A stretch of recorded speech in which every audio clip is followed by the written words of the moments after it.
Hola, ¿cómo están? Qué bueno tenerlos por aquí en este nuevo Polihistorias. Como siempre es un placer cada que nos encontramos en este live. Y hoy quiero invitarlos a conversar de un tema supremamente interesante, del que he aprendido un montón y con el que me he divertido muchísimo como haciendo esta investigación y este proceso de realmente recolectar esas historias y esa evidencia de un montón de momentos históricos que tienen un hilo conductor. Y en este caso, yo diría que dos. Vamos a hablar de mujeres y de minas y de cómo hay varios asuntos que se repiten sin importar el lugar donde sean estas minas o de qué sean las minas. Y para ello hoy vamos a contar con una invitada supremamente especial, con Marcela Marín, que además hace parte pues del sector y trabaja en el sector de la minería y tiene unos cuentos supremamente interesantes para compartir con nosotros el día de hoy. Vamos a aceptar a Marcela por aquí para que la podamos saludar.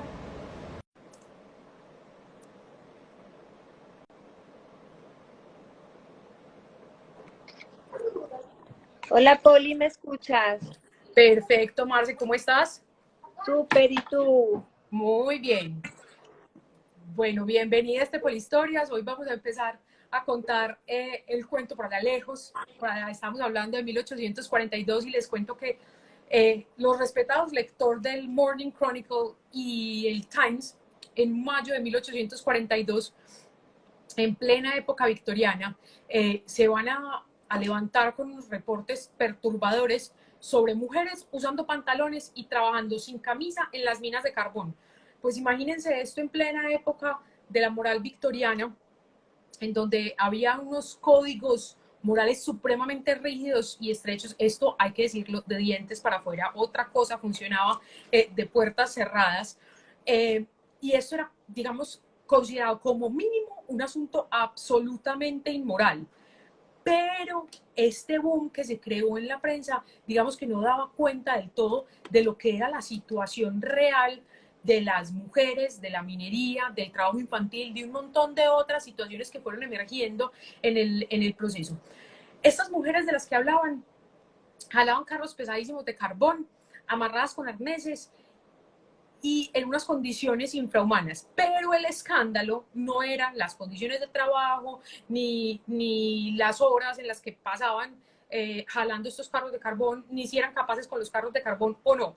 El escándalo realmente era que trabajaban al lado de hombres semidesnudos y ellas trabajaban sin camisa. Entonces, digamos que el asunto era una preocupación moral que a la hora del té no era el fondo o el trasfondo moral que debería tener, porque pues moralmente digamos que está peor tener niños o menores trabajando en condiciones, o mujeres o hombres o lo que sea, trabajando en condiciones tan horribles como eran las condiciones de las minas de carbón en Inglaterra por allá en 1800.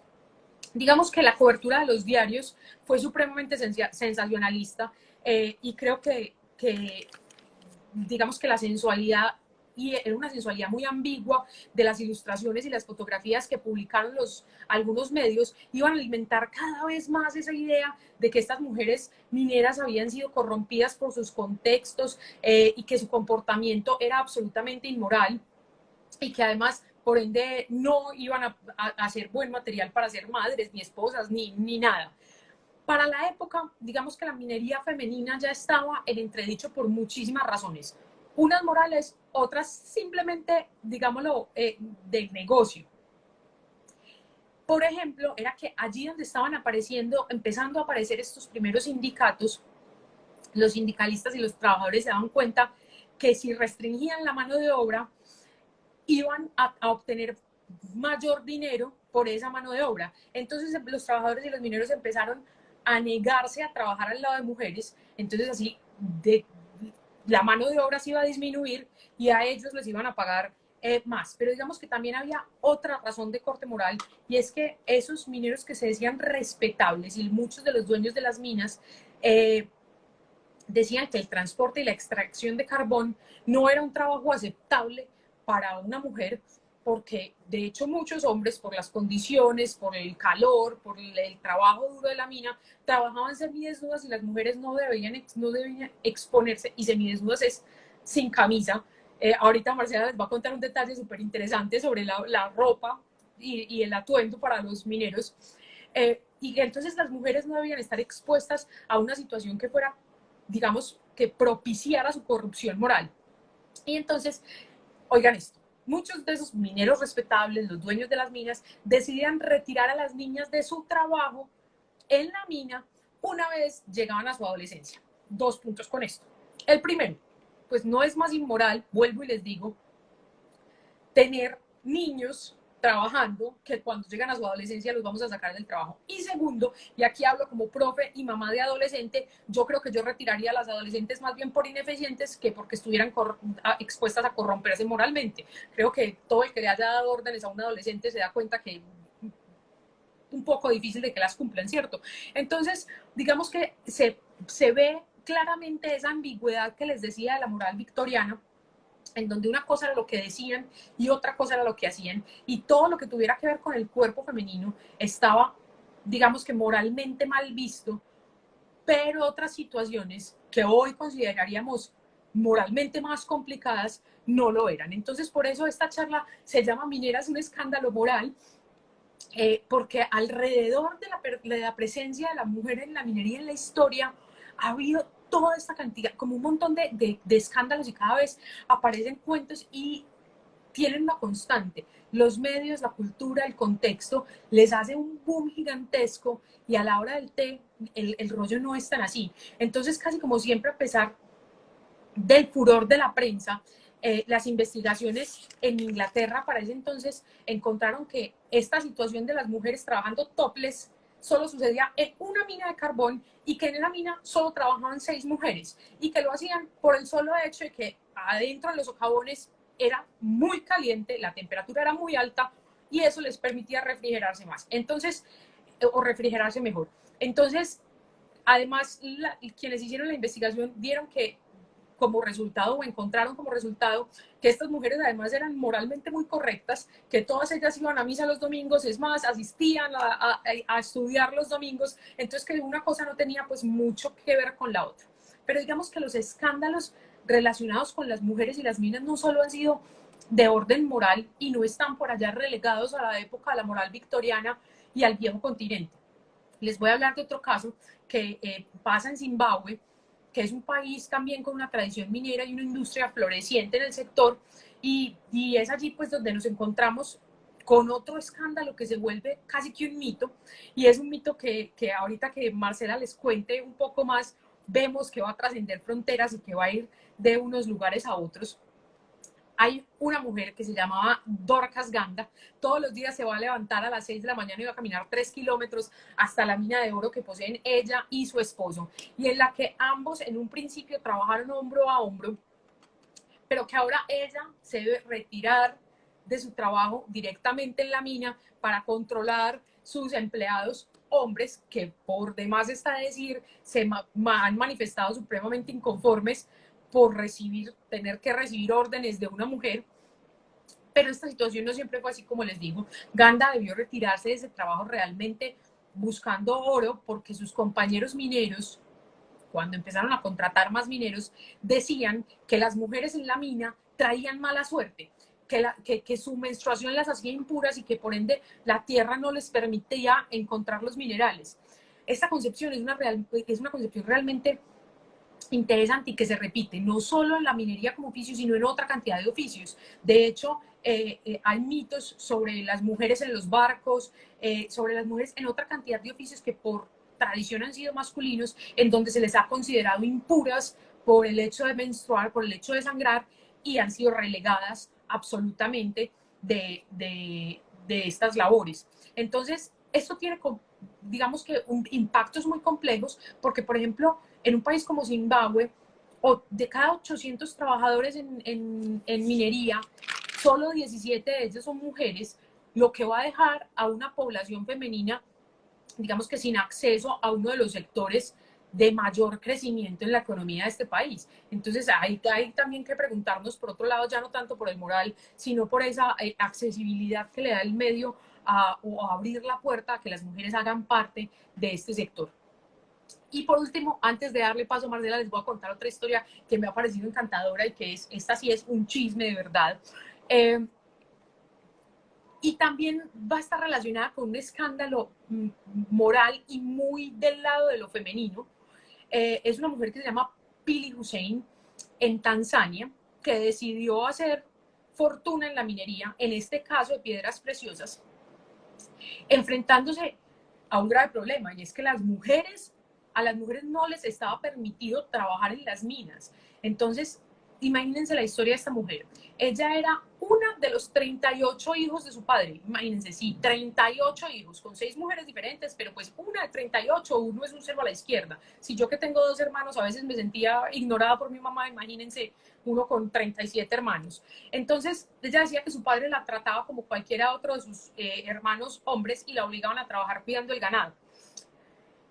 Según la tradición de su país, se casa muy rápido y casarse fue como cambiar de tirano. No le fue muy bien en su matrimonio, de hecho la explotaban también y se escapó del matrimonio y terminó por allá en un pueblo en la parte baja del Kilimanjaro, que es el único lugar del mundo donde se encuentran unas piedras hermosísimas que se llaman tanzanitas, unas piedras azules muy lindas, y digamos que en esas piedras y la minería de estas piedras, Pili vio la posibilidad no solamente de sobrevivir, sino de hacerse rica.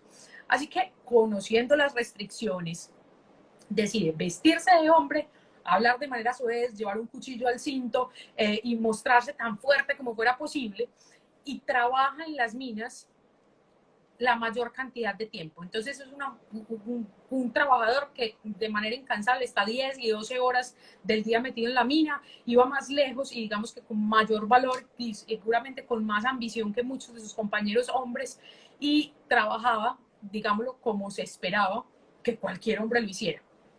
Por eso nadie sospechaba de que fuera una mujer. Después de 2 años de trabajo, imagínense, 2 años, empecemos por ahí, en su trabajo descubre 2 enormes concentraciones de tanzanita y compra estas tierras y empieza a explotarlas. Se hizo supremamente rica, pero la cosa no termina ahí. Ahí no hay ningún escándalo, además pues de que se hubiera escondido. Oigan este cuento tan interesante. Ella empieza a explotar estas 2 minas y empieza a contratar hombres mineros para que trabajen en sus minas. Y un día, una mujer de la aldea local denunció haber sido violada por un grupo de mineros. Y Pili fue arrestada como sospechoso. Oigan esto, porque cuando la policía llegó a investigar, los hombres, los mineros que habían sido culpables de perpetrar esta violación, dijeron, sí señores, fue él. Y lo señalaron a él y él se va a arrestar. Y dijo, llévenme para la cárcel, para la policía. Se la llevaron a la estación de policía. Cuando llegaron allá, lo único que dijo fue, necesito una mujer que me examine para demostrar que yo no pude haber sido quien violó a esta mujer. Hacen toda la investigación y entonces la policía obviamente dice, pues es imposible porque el dueño de la mina no es el dueño de la mina, es una mujer, y entonces se desata el escándalo ya de corte moral, porque entonces estamos en una sociedad donde la mujer, digamos que es sometida y no es normal que la mujer, primero, esté sin casarse, segundo, sea rica, tercero, tenga hombres a su cargo, y fuera de eso, la policía esté avalando que lleva un engaño de más de 10 años y no la pueden juzgar por ello. Entonces, digamos que este tipo de escándalos nos hablan muchísimo de lo que ha sido la concepción de la mujer en el sector de la minería y de todas las historias. Pues imagínense si en un ratico encontramos todas estas historias, cuántas otras no habrán. Y eso que no quise meterme con América Latina, porque aquí va a entrar Marcela un poquito más. En América Latina, digamos que la concentración de mujeres que se dedican a la minería de manera artesanal es muy alta, la mayor parte de ellas en las mismas condiciones que Pili Hussein, siendo cabeza de hogar, trabajan para sacar adelante una familia, pero digamos que el sector también en nuestro país ha evolucionado y sigue creciendo, y por eso estaba Marcela aquí hoy. Invitamos a una mujer que hace parte del sector, que no solo trabaja en minería, sino que también se ha dedicado hacia visibilizar el rol de la mujer en este sector que por demás es masculino y que hoy nos trae una bellísima historia sobre estos mitos que se tejen alrededor de la presencia de la mujer en las minas. Marcela, bienvenida, qué rico que estés aquí con nosotros y contanos un poquito de cómo es primero este asunto de ser mujer y trabajar en minería en Latinoamérica. Gracias, Poli. Primero agradecerte pues infinitamente por la invitación. De verdad que es un honor estar acá. De verdad que del día a día nos come y a veces necesitamos leer, como decía Janet, por el interno que nos estaba escribiendo un chat, porque conocer la historia también nos permite tejer nuevas historias más reales, más a lo que nosotros queremos y lo que nos estamos proponiendo. Sí, Poli, mira, cuando me invitaste, yo pues también me puse en la tarea de buscar en Colombia, porque cuando yo llegué, yo siempre soñé trabajar en minería, siempre, desde que estaba chiquita. Mi papá tenía una finca por el nordeste antioqueño y yo me iba a ver los mineros cómo lo hacían, yo me perdía días enteros allá y siempre quería ser minera. Sin embargo, había escuchado un mito y yo dije, pero ¿de dónde viene ese mito? Y el mito era que las mujeres no podíamos entrar a una mina porque el oro se escondía. Esto yo decía, pero yo tengo que encontrar de dónde sale eso. Pues te cuento, Poli, que no fui capaz de encontrarlo, es un mito urbano. Pensé que también podía ser de Antioquia, pues porque en Antioquia hay muchos mitos y leyendas y no, resulta que encontré historias de Chile, de Perú, y pues ahora que nos cuentas que me parece súper importante, pues como que tejamos todo esto y construyamos el nuevo rol de la mujer, especialmente en minería. Cuando investigué por qué no podíamos entrar las mujeres a una mina, pues cuál era la razón, por qué se escondía el oro, por ejemplo. Encontré tres historias que me parecieron fantásticas. La primera es que no era que no pudiera entrar la mujer, era que no podía entrar ninguna persona que se vistiera por la cabeza. Es Eso decir, me parece interesantísimo, o sea, porque es que el gesto de vestirse por la cabeza es, digamos que, ambiguo, porque entonces de ahí el asunto de que, por ejemplo, estas mujeres en Inglaterra en 1800 trabajaran sin camisa, entonces no se vestían por la cabeza. exacto, entonces, que no, entonces estábamos las mujeres y los curas. Y el tema era asociado a que era como un mito que si entraba una mujer o un cura, ocurría un accidente en la mina. Yo ahora pues lo pienso y digo, sí, es que sería muy raro entrar de vestido o con estas prendas a una De mina. sotana como el cura, De complicado. sotana, y sí, efectivamente, súper extraño. Y podrían tener razón, seguramente era más probable que existiera un accidente de esa manera. Esa es la primera historia. Las otras dos son más románticas, sin embargo, me llaman la atención. La segunda es, la mina es femenina. Entonces, resulta que si una mujer entraba, como la mina era considerada un dios, una diosa porque es femenino, al ver que una mujer entraba, ella inmediatamente se guardaba el oro porque O sea, era sentía una celos, cuestión de celos. de celos. Eso dice la leyenda, eso dicen los mitos. Y en la tercera historia, que me parece bonita y de hecho voy a rescatar algo de esa tercera historia, es que el valor de la mujer es incluso mucho mayor que el valor del oro. Entonces, los capataces y jefes no dejaban entrar a las mujeres porque los hombres se distraían en la mujer y la producción inmediatamente bajaba.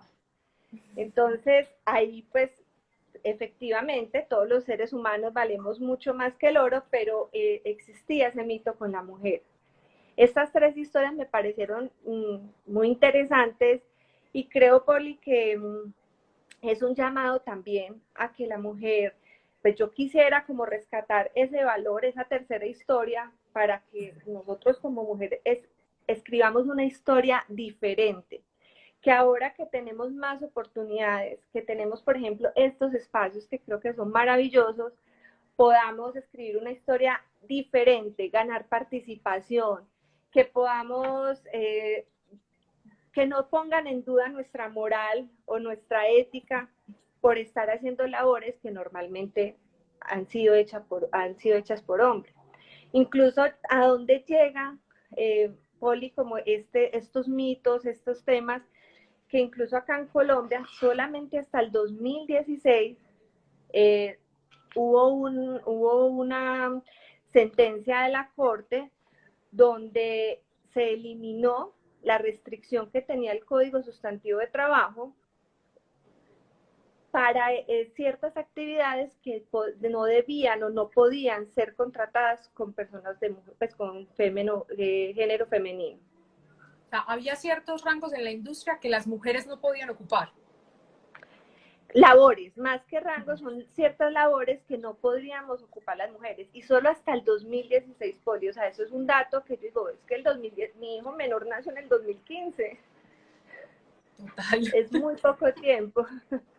Sí, Bueno. eso me parece, es un tema que tenemos mucho para construir, tenemos un espacio muy grande para ganarnos, y especialmente en la alta dirección. Si me lo permites también, busqué en algunas estadísticas y solamente el 17% de las posiciones ejecutivas en la minería son ocupadas por mujeres. Y solo el 1% de las posiciones de la alta dirección, o sea, como en juntas directivas, son ocupadas por mujeres. Supremamente interesante, porque es como si esta tradición o estos mitos que estaban relacionados con el asunto de la minería en sí, con el ir a buscar los minerales, se hubieran trasladado a esas empresas y gerencias y puestos de dirección, en donde simplemente se da como por hecho que es una labor de hombres y masculina, y que yo creo que de a poco se ha ido evidenciando como la presencia de la mujer en, no solamente en minería, en otra cantidad de labores y de profesiones en donde no era muy bien visto la presencia de la mujer. Con respecto a estos mitos que mencionas, me parece supremamente interesante, y hay un par de cosas que veo. Yo creo que ya aquí sigues como mi rayón de estudiar lo femenino y de estudiar la mitología tanto. Lo primero con el mito que hablas de que las personas que se vestían por la cabeza no podían entrar, yo creo que es nuestra manera tradicional de explicar las cosas a quienes creemos que no lo van a comprender. Es mucho más fácil decirle a las personas que no han estudiado, que no tienen, digamos, un bagaje cultural, que era la misma manera en cómo la iglesia se relacionaba con sus feligreses muchísimo tiempo, es más fácil explicarles que es de mala suerte que entre alguien que se viste por la cabeza con sotana, con vestido o como fuera, que decirles que es una situación peligrosa y puede haber un accidente, y que tener que explicar una cantidad de situaciones riesgosas que se pueden presentar dentro de una mina con un atuendo de estos. El segundo, hay un asunto que me parece supremamente hermoso. Marci, tú te quedas con de las tres con la última, con el último mito. Yo creo que yo me quedo con ese segundo, porque la concepción de la mina como femenino, me parece que tiene algo de poético y como de mágico. Y ese asunto de la diosa, creo que es muy real, creo que es muy factible que así lo hayamos, digamos, significado para nosotros como humanos. Además, porque realmente si vas y miras estas minas o la referencia, el imaginario que todos tenemos en la cabeza cuando nos dicen mina es esa mina de socavón en donde hay que ingresar, y realmente, si vamos a hablar, es una manera de los hombres penetrar la tierra, y es esa madre tierra, esa diosa madre. Entonces la presencia de la mujer ahí puede que no estuviera muy bien vista. Además, me parece bellísimo el asunto de que sea la concepción de los celos femeninos lo que no permita que las mujeres entren a la mina, porque de hecho las historias, las grandes mitologías, en todas las mitologías encontramos diosas que son supremamente celosas y además furiosas, y nadie quiere sufrir la ira de las diosas, y menos cuando estamos hablando de una diosa en donde estamos metidos todos bajo tierra a quién sabe cuántos metros, y la ira de la diosa puede significar la muerte instantánea de todos los que se encuentren allí. Entonces es más fácil decir, las mujeres no entran, se quedan afuera porque eso puede ocasionarlos la muerte a todos, y además pues esos celos nos van a llevar a que no encontremos el mineral. Era lo que te decía ahora como con respecto a los barcos. Existía el mito de que si la primera persona en abordar un barco era una mujer, ese barco se hundía. Entonces, creo que esas concepciones y esas maneras en las que nosotros mismos como humanos significamos y resignificamos nuestros entornos es supremamente interesante, y qué rico poder encontrar este tipo de historias en una labor que tiene toda la tradición en nuestras culturas, que además si me gusta, aquí voy a confesar una cosa, creo que me falta tiempo y me falta conocimiento para hacer un rastreo, por ejemplo, en las culturas precolombinas de cómo trabajaba la mujer, la minería, la orfebrería y demás, porque creo que ahí debe haber muchísima tela por cortar y otra manera de ver y de resignificar lo que es el papel y el rol de la mujer en la minería hoy. Poli, sí, a mí me parece súper importante rescatar el tema de pues, la segunda historia de celos.